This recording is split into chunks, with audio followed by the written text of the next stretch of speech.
Bienvenue dans notre vidéo live de ce soir. Je vais vous expliquer exactement ce que je fais.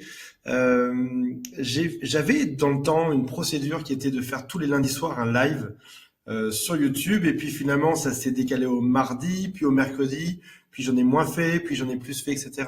C'est quelque chose que j'aime tout particulièrement. J'aime beaucoup parler avec vous, répondre à vos questions. Ce soir, c'est une session qui va s'appeler AMA, qui veut dire Ask Me Anything. Demandez-moi tout ce que vous voulez.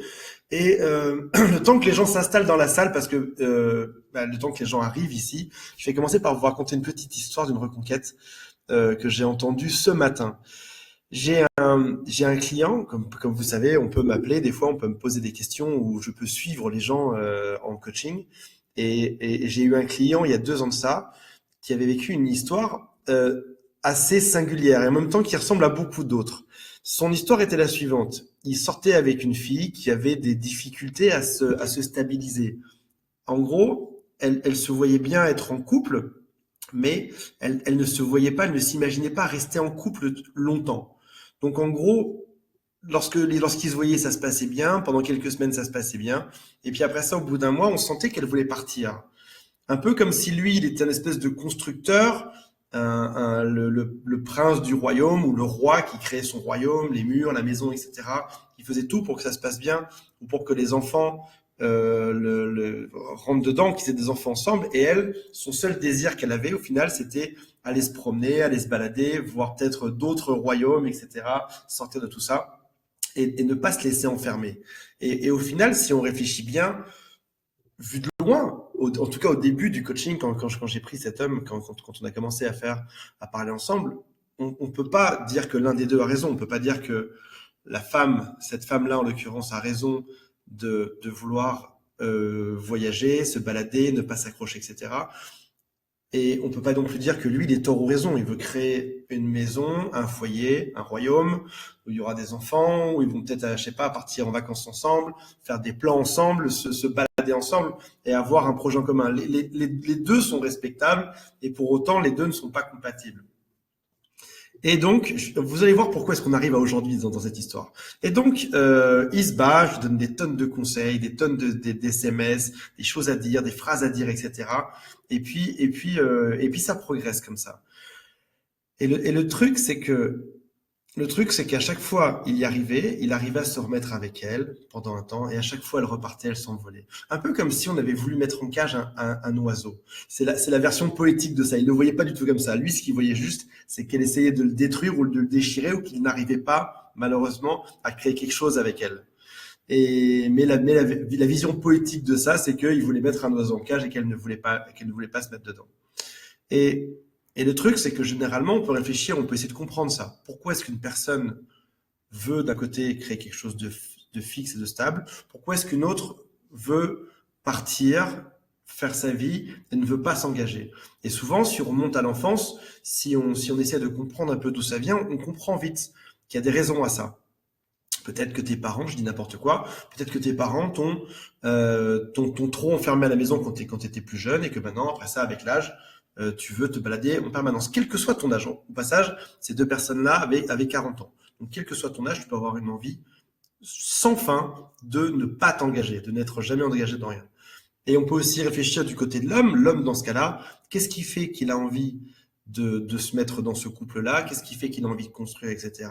C'est probablement qu'il avait un modèle familial a priori, en tout cas qui était stable, qui était solide, et c'est ça qui fait que derrière, ils sont restés ensemble aussi longtemps. Donc on a deux personnes qui ont deux objectifs différents. Vous allez voir en quoi ça vous correspond après. Si vous m'avez suivi jusque-là, vous comprenez que ces deux personnes, une qui ne veut pas s'engager et l'autre qui veut absolument s'engager, ils ont chacun leur raison. Ils ont chacun une bonne raison de le faire ou de ne pas le faire derrière. Il m'appelle ce matin et je lui dis, alors qu'est-ce qui s'est passé pendant 1 an et quelques? Et je lui dis, et pourquoi tu m'appelles surtout ce matin? Il me dit, tu devineras jamais quoi. Je me suis battu pendant 1 an pour la récupérer. Au final, au bout d'1 an, j'ai trouvé quelqu'un d'autre, une autre femme qui était splendide, qui est merveilleuse et qui répond à tout ce qu'il me faut dans ma vie. Elle est juste magnifique. Et mon ex vient m'envoyer un message ce matin et elle me dit, je regrette tout ce qui s'est passé, je regrette de ne pas avoir su prendre ma chance au bon moment et je regrette que tu sois aujourd'hui si heureux avec quelqu'un d'autre. Et ce qui est affreux dans cette histoire, je souris, mais c'est affreux. Je sais que à un moment donné, elle a voulu cette liberté et elle s'est rendue compte que c'était une erreur. Et je pense qu'il y a quelque chose au passage de très féminin. J'aimerais bien que vous me le confirmiez ça parmi les femmes dans cette conférence. Il y a quelque chose de très féminin à ça. Un homme n'a pas de valeur tant qu'il n'est pas désiré par une tonne d'autres femmes. Et là, en l'occurrence, le fait de voir ce mec si heureux avec sa nouvelle nanette, je me suis dit, mince, ça aurait pu être moi qui suis avec elle et qui vive cette belle vie derrière. Pourquoi est-ce que je vous parle de ça? Non pas pour savoir si un homme désiré est attirant, ce qui est a priori le cas. C'est juste pour vous dire la chose suivante. C'est que on est tous persuadés à un moment donné qu'on a raison. Des exemples comme ça, je peux vous en donner des tonnes. On est tous persuadés que c'est notre façon de faire qui est la bonne. Admettons que tu es un petit fond dépendant affectif, etc., ou tu es un petit fond maniaque, ou que tu sois ou que professionnellement, tu sois à fond dans la réussite de ton travail, etc. Tu vas toujours penser que ta façon de faire est la bonne. Et tu vas toujours être surpris de découvrir que ton ex ou la personne avec qui tu es pense différemment. Je te donne un autre exemple. Si jamais tu élèves des enfants, si jamais tu as des enfants avec la personne avec qui tu es, tu as dû remarquer que on ne peut jamais être d'accord sur la manière d'éduquer les enfants. On pense tous les deux toujours différemment et il y a 7 milliards de personnes sur Terre. 7 milliards de personnes sur Terre pensent différemment sur la bonne manière d'élever un enfant. Donc il y a un moment donné, où il faut se poser cette question. C'est j'ai une vision de la vie. C'est un peu philosophique, mais tu vas voir qu'on va retourner sur quelque chose d'ultra concret derrière. À un moment donné, tu as une vision de la vie. Tu as l'impression que ta vision est la bonne. Tu te dis, moi, dans ma vie, avec ce que je ressens, le truc, c'est que je pense que la relation de couple, c'est d'être toujours dans une maison, à avoir des enfants, à avoir une voiture, à avoir un chien, etc. Peut-être que c'est comme toi. Je fais une caricature. Ou peut-être que toi, ta vision de la vie, c'est de se dire, moi, ce que je pense, c'est que les gens doivent jamais habiter ensemble, c'est qu'ils doivent habiter à pas très loin, qu'ils doivent se voir de temps en temps, qu'ils doivent se voir le samedi soir et 3 fois par semaine, et c'est tout. Ou tu as peut-être une autre vision de la vie qui est, moi, je pense que dans un couple, il faut être libertin. Tu as peut-être une autre vision de la vie qui est, il faut être comme ci et comme ça. Ce que je veux te dire par là, c'est qu'à un moment donné, quel que soit l'âge que tu es. Si jamais tu as 25 ans, je vais prendre l'âge de, voilà, il y a Elisa qui est là. Si jamais tu as 22 ans comme Elisa, tu te dis à un moment donné que la vision du couple parfaite, c'est celle que tu as. Parce que pendant 22 ans, tu as été construit par ta famille, par ta société, par tes amis, parce que tu as vu à la télévision, parce que tu as lu comme livre, à te comporter de cette manière-là.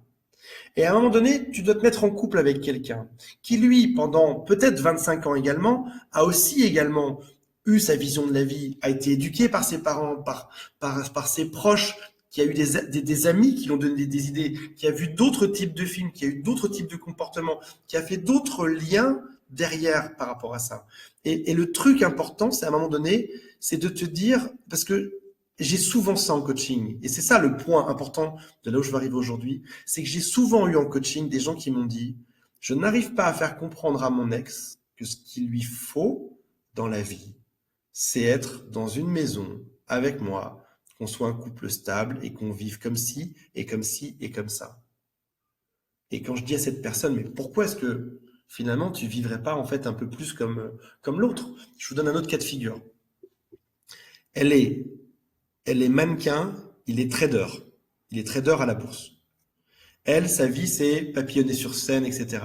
Lui, sa vie, c'est faire du chiffre, bosser comme un chien. Il essaye de la mettre dans son mode de pensée.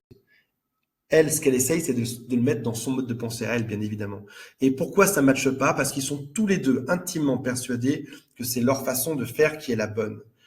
En reconquête amoureuse, à un moment donné, est-ce que tu as, la question que je te pose aujourd'hui, qui est une question ouverte, est-ce que tu as suffisamment accepté le fait que ton ex a un autre mode de pensée que le tien?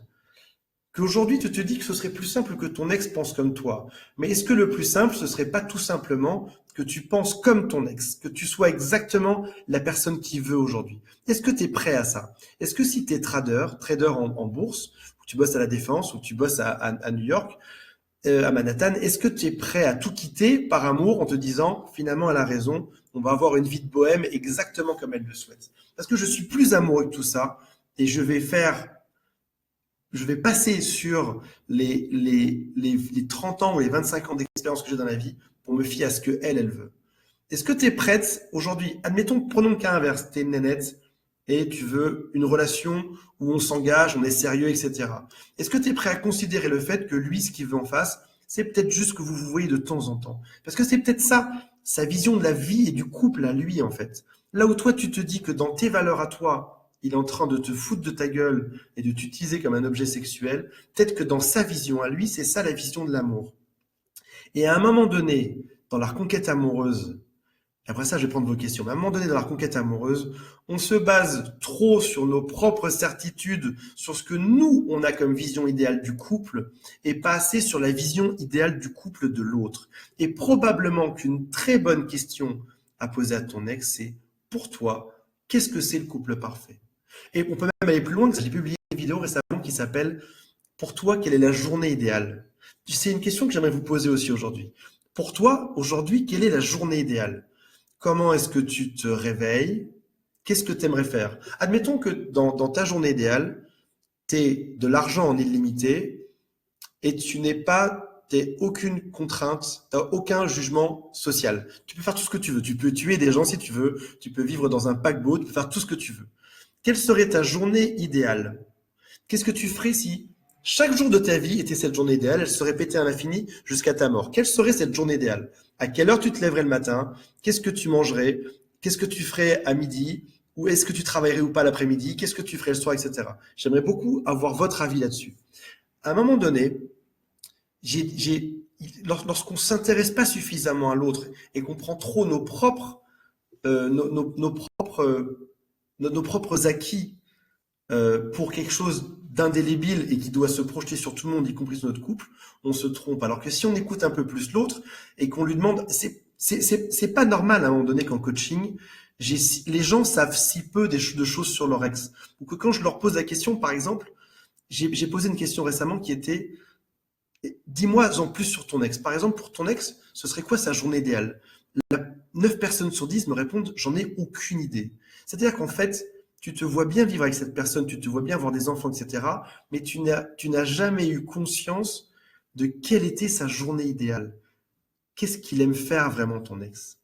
Quelle est sa journée idéale? Quel est son couple idéal? C'est quoi, par exemple, le rythme auquel vous vous voyez? Quel est son rythme sexuel? Combien de fois vous feriez l'amour ensemble? À quel rythme est-ce que vous partiriez en vacances ensemble? Quels seraient les projets que vous auriez ensemble? Et si tu as l'occasion aujourd'hui, alors je sais que beaucoup d'entre vous, vous n'avez pas forcément l'occasion de pouvoir parler avec votre ex parce que vous êtes bloqué, etc. Je sais qu'aussi pour beaucoup d'autres d'entre vous, vous avez cette opportunité de lui poser cette question. Si tu as la chance de pouvoir lui poser cette question, demande-lui aujourd'hui. Quelle est ta journée idéale? Si tu pouvais la répéter à l'infini, quelle serait ta journée idéale? Si tu avais tout l'argent que tu voulais, s'il n'y avait aucune contrainte sociale, qu'est-ce que tu ferais? Et deuxième question, c'est quel serait ton couple idéal? Et une fois que tu sais ça, tu as énormément appris sur ton ex. En gros, on passe tellement de temps dans notre quotidien à être enchaîné, à aller au travail, tu vois ce que je veux dire? C'est juste subir la vie. T'es juste dans un mode où tu dois subir ton putain de quotidien, quoi. Que t'en oublies de te poser cette question de qu'est-ce que ce serait ma journée idéale? Ou qu'est-ce que ce serait mon couple idéal? En gros, t'es comme une espèce de bille qui se balade, qui tape dans tout ce qui se passe, qui tout d'un coup arrive à la maison le soir. C'était mon cas hier soir. Je devais préparer un plat à base de riz et j'ai juste oublié d'acheter du riz parce que j'avais juste tellement de choses à faire que j'ai juste oublié. Ton quotidien peut vite se résumer à ça. C'est à des petites choses que tu oublies de faire ou que tu files dans tous les sens ou que tu dois aller chercher ta fille, ou que tu dois répondre à des copains, ou que tu dois faire des emails ou ton chef, etc. Et tu te perds là-dedans. Mais à un moment donné, si on traçait des deux voies, il y a des chances qu'à un moment donné, toi et ton ex, vous suiviez les mêmes voies au tout début quand vous vous êtes connus. Et puis il y a peut-être qu'à un moment donné, l'objectif était différent pour vous deux. Alors peut-être qu'au quotidien, ça se ressemblait parce que tu sais, comment est-ce que je pourrais le dessiner en général? C'est le moment où je prends une feuille de papier et je le dessine dessus. En plus, j'ai la vidéo dans le mauvais sens. Vous partez tous les deux, on va le tenter comme ça. Vous partez tous les deux d'un endroit au début. Et puis le quotidien s'en mêle, et puis c'est compliqué, etc. Mais au final, vous dirigez tous les deux vers quelque chose de différent. Mais si tu sais pas vers quoi ton ex se dirige, comment est-ce que tu peux être cette personne qui l'accompagne au quotidien? Comment est-ce que tu peux dire oui, on a un avenir commun ensemble, si jamais tu ne sais pas ni là où toi tu vas, ni là où toi ou ton ex va. Et le problème, c'est qu'à un moment donné, quand t'es dans la routine, comme dit Naomi à l'instant, quand t'es dedans, quand t'as tellement le nez dedans, t'oublies tout ça. Et t'as juste l'impression que ton rêve, que ta façon de faire, qui t'a été inculquée pendant 20 ans, 30 ans, 40 ans de valeur, t'as juste l'impression que c'est la même pour ton ex, et tu ne comprends pas que ton ex aille dans un endroit qui est différent. Et pourquoi est-ce que tu comprends ça, pas ça? Parce que tu prends ça pour acquis, et parce que tu as juste oublié de lui demander à un moment donné, mec, vers où tu vas, toi? Vers où tu vas? Dis-moi, tu sais, le truc, c'est qu'aujourd'hui, vous seriez tous les deux en vacances sur la route en train de marcher. C'est une question que tu lui poserais, tu lui dirais, mais tu marches vers où? C'est quoi la ville où on va? Est-ce que c'est Rome? Est-ce que c'est Naples?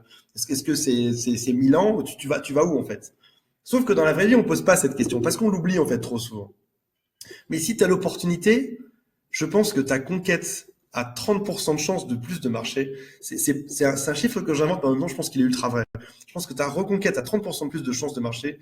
Si tu veux créer quelque chose avec ton ex, tu es obligé de savoir où il va, dans quoi il va, vers quoi il se dirige. Et il y a des gens que j'ai en coaching trop régulièrement aujourd'hui, où je me rends compte réellement que il y a 5 ans, ils étaient au même endroit, tous les deux, ils avaient les mêmes rêves, mais 5 ans après, ils se sont séparés. C'est affreux ce que je vais te dire, mais 5 ans après, ils se sont séparés, et c'était une bonne chose, parce qu'en fait, ils allaient dans deux endroits différents.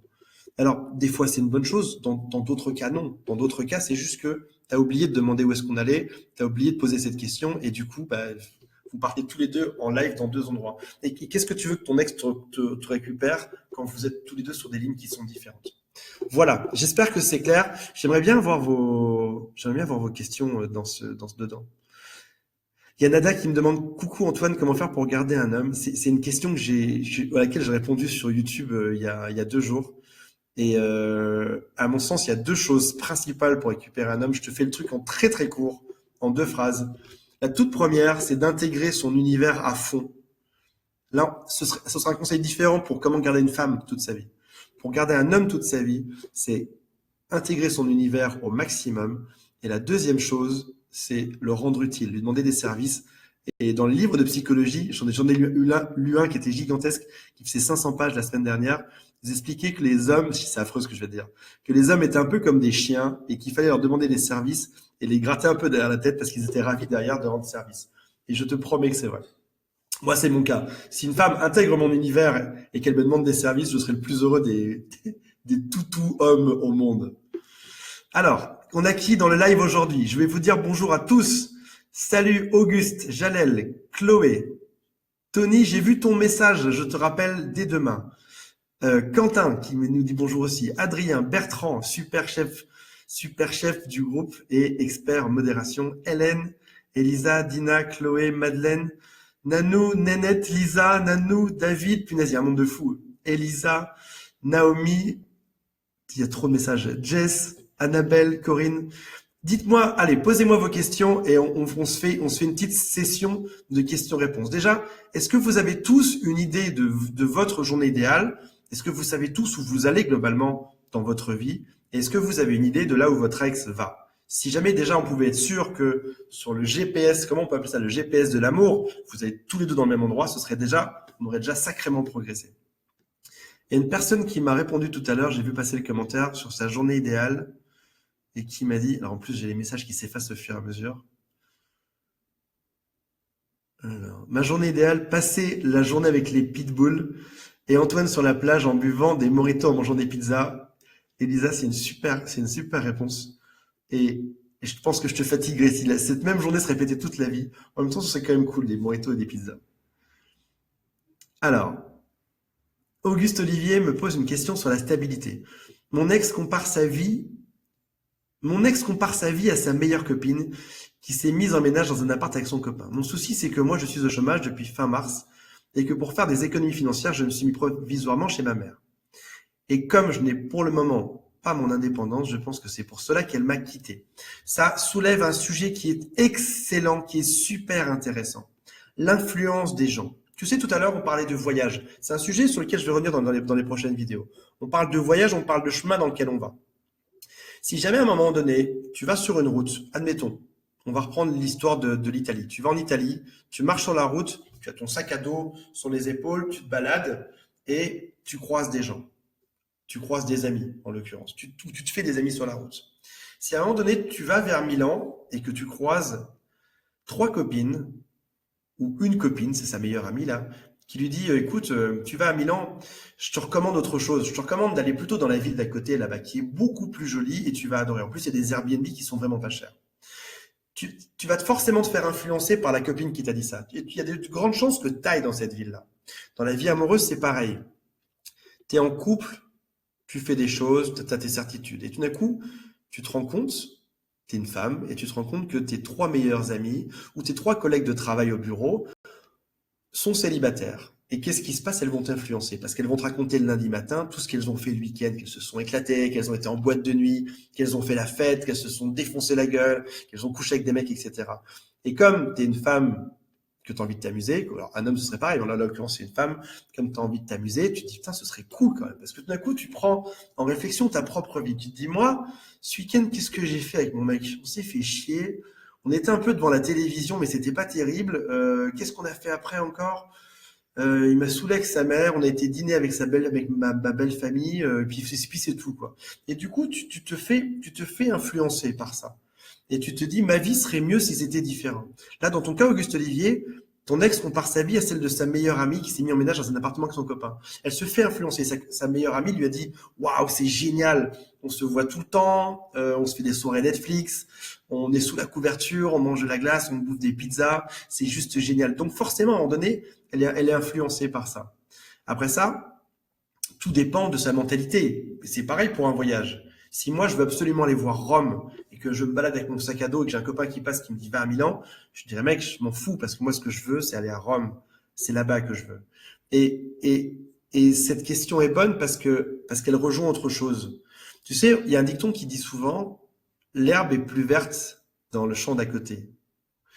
Et la réussite d'un couple, là je parle au meilleur, je sais qu'au bout de 22 minutes les gens commencent à partir. Là je parle juste au meilleur, c'est juste ceux qui sont actuellement dans la conférence. Il y a un dicton qui dit l'herbe est plus verte chez le voisin, est toujours plus verte chez le voisin. À un moment donné, ton objectif à toi, c'est que vous ayez le même but commun, c'est que vous alliez au même endroit tous les deux. Donc si jamais tu lui dis ok, on prend le cas négatif. Ok, ta copine, elle s'est mise en couple avec son copain, ça a l'air cool, etc. Et nous, c'est vrai que c'est un peu l'échec. J'arrive pas à m'assumer financièrement, je suis chez moi, etc. On est d'accord que c'est nul. Et bien sûr que le plan de la meilleure amie a l'air mieux vu comme ça. Mais si l'herbe qui est plus verte chez le voisin, c'était finalement ta propre herbe, c'était finalement les projets que vous aviez ensemble. Et si vous alliez tous les deux dans un projet commun qui fait que qu'importe le chemin, vous allez ensemble quelque part. Si jamais, par exemple, tu lui dis de but en blanc, ok, j'habite chez ma mère, c'est l'échec. C'est nul. Mais si jamais tu changes ça et que tu lui dis, ok, on a un projet qui est génial. C'est que dans 2 ans, on achète une maison à tel endroit et dans 3 ans, on achète un château à tel endroit et dans 5 ans, on achète une villa à tel endroit dans les îles Fidji. Tout d'un coup, ça devient cool parce que le fait que vous soyez dans une situation temporaire merdique est complètement excusé par le fait que vous alliez quelque part. Si jamais je t'emmène sur les îles Fidji aujourd'hui dans un avion, Auguste Olivier, si jamais on part ensemble dans un avion pour aller sur les îles Fidji, le voyage sera probablement merdique. On va devoir attendre Charles de Gaulle, on va devoir prendre un avion, il y aura plein de monde, on va attendre on va galérer, etc. Mais on sait où on va derrière parce qu'on a un objectif commun qui va être cool. Charge à toi, aujourd'hui, de transformer ça, de transformer le fait que tu es une situation merdique dans le fait que ce soit juste une étape du chemin vers quelque chose de cool. Encore une fois, on en revient à ça, que vous alliez tous les deux vers l'herbe plus verte de chez le voisin. Une question suivante. Superbe question de Madeleine. Comment faire pour ne pas être acquise face à l'homme qu'on aime? Il y a quelque chose de très très simple là-dedans. Il y a 2 types de femmes. Il y a celles d'instinct. C'est des femmes qui n'ont pas révisé, il n'y avait pas une espèce de guide de comment devenir une femme, tu vois, ou comment devenir une femme fatale, etc. Il y a des femmes qui d'instinct ont ça en elles et ont réussi à trouver des solutions pour ne pas être acquise. Et d'autres femmes qui n'ont pas non plus étudié le sujet, il n'y a pas un bouquin qui s'appelle Comment ne pas être acquise au final, qui, malheureusement, sont toujours trop acquises et les hommes partent toujours. Je suis en train de réaliser en même temps, je vais vous donner la solution de tout ça parce qu'elle est super simple. Je suis en train de réaliser qu'il y a des, si vous trouvez que j'habite dans un appartement de clodo, c'est juste que j'ai mis des draps ici sur la balustrade pour couper l'écho dans ma maison. Je suis dans un espèce de trip minimaliste en ce moment. J'essaie de vivre avec moins de 100 objets. Pour l'instant, j'en suis à 200. J'essaie de réduire à 100 objets, mais le souci de tout ça, c'est qu'il y a de l'écho. Bref.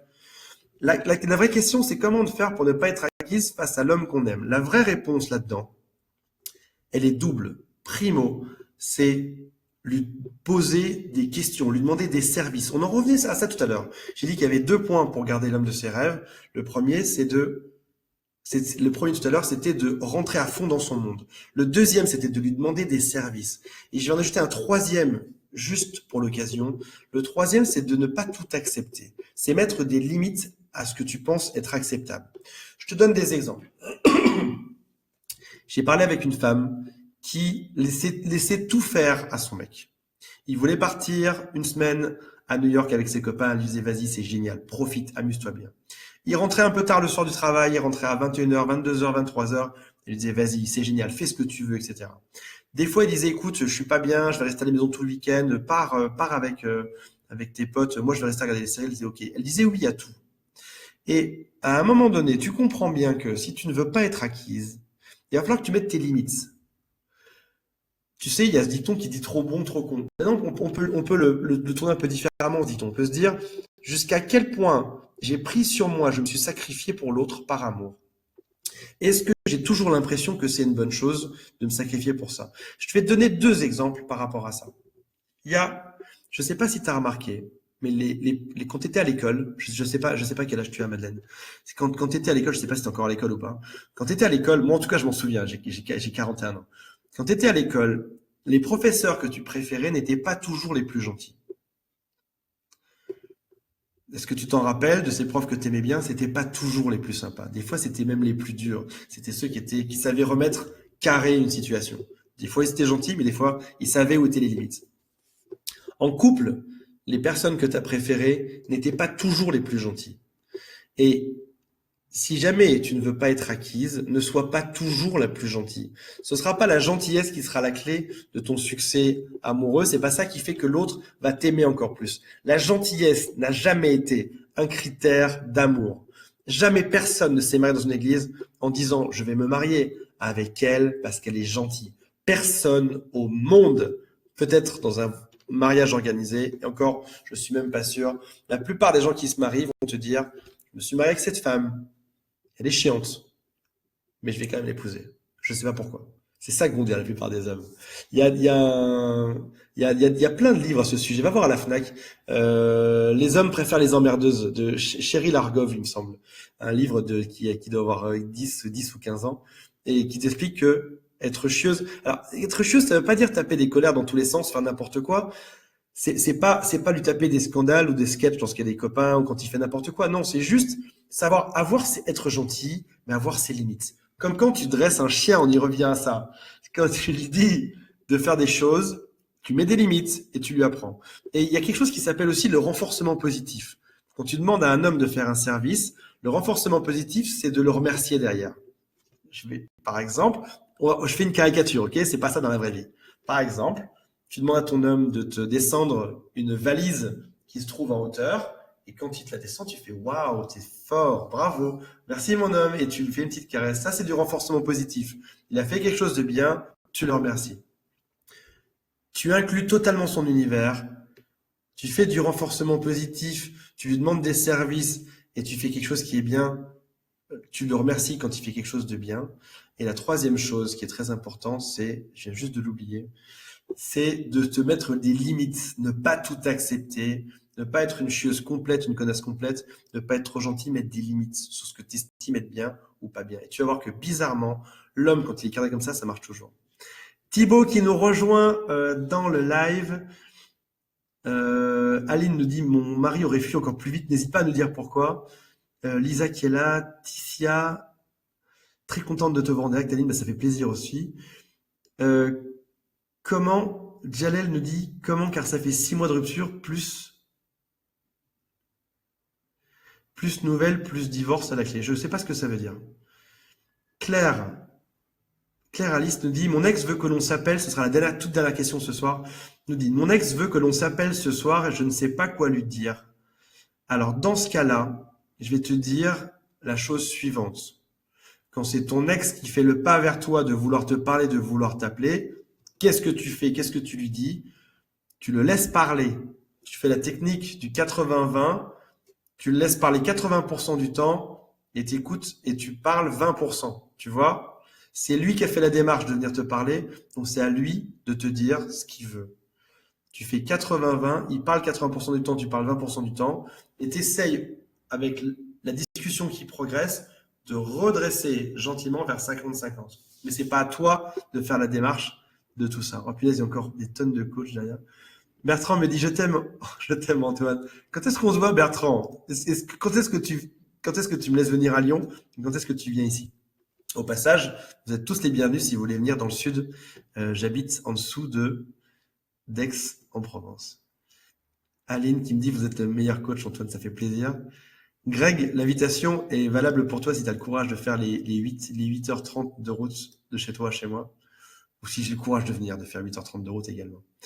Les commentaires continuent de défiler. Je peux pas vous garder. J'ai rendez-vous après ça à 20h. Je vous embrasse tous. Ça me fait plaisir. Dites-moi si vous avez aimé, si vous aimez quand il y a des lives comme ça. Mettez-moi des pouces pour me dire. Je sais pas, je suis vieux, vous savez, j'ai 41 ans. Mettez-moi des pouces, mettez-moi des likes, mettez-moi des choses qui me font savoir que vous avez aimé ça. Moi, je sais pas. Vous allez forcément savoir comment ça fonctionne. Mais dites-moi si vous voulez qu'on en refasse de temps en temps. Moi, ça me fait plaisir de parler, de raconter tout ce que je lis. Je lis énormément sur le sujet. J'essaye de lire quasiment à mi-temps. Mes journées à mi-temps sont de la lecture sur la psychologie humaine, sur le couple, sur la sociologie, pour essayer de comprendre comment ça fonctionne. Donc, n'hésitez pas si ça vous intéresse de savoir tout ça. Si vous avez des questions aussi, n'hésitez pas à me le dire. Et si vous voulez qu'on refasse des lives plus souvent, des Ask Me Nessim, n'hésitez pas non plus. Ou si vous voulez des histoires. Est-ce que vous préférez peut-être que je vous raconte des histoires? Oh mince, il y a des tonnes de messages qui arrivent. J'attends toujours le barbecue chez Greg, moi aussi. Si jamais, Aline me dit, moi aussi je suis vieille. Si jamais il y a des gens qui habitent à côté, apparemment, n'hésitez pas. Corinne, il faut que tu passes impérativement me voir dans ce cas-là. Si tu habites à 2 pas de chez moi. N'hésitez pas. Si jamais vous aimez les lives, ça fait plaisir. Elisa Fayette qui me dit qu'elle pourrait m'écouter pendant des heures, que c'est même pas vrai. Bientôt le live des modos. Au passage, j'aimerais bien qu'on le voit celui-là. Quand est-ce qu'il a lieu? Si vous avez l'occasion de me le dire. Et si vous voulez d'autres lives, vous me le dites. Je vous fais des gros bisous à tous. Ciao, ciao.